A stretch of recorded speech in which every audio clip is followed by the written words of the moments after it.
வணக்கம் நண்பர்களே.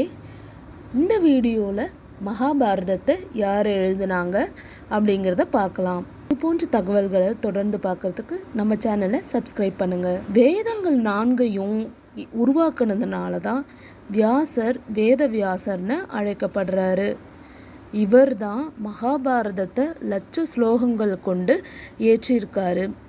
இப்படி ஏற்றின மகாபாரதத்தை தன்னோட சீடர்களுக்கு எப்படி கற்பிக்கிறது, எப்படி எழுதி எப்படி கற்பிக்கிறது அப்படின்னு இவர் யோசிக்கிறாரு.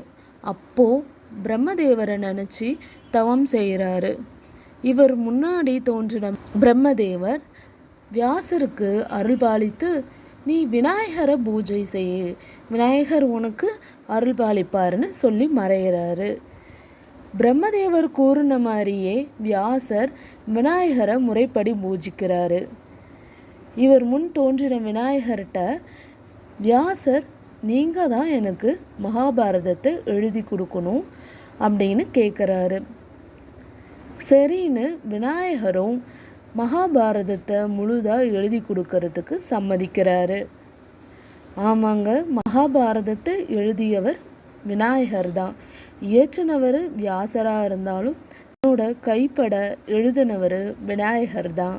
நன்றி.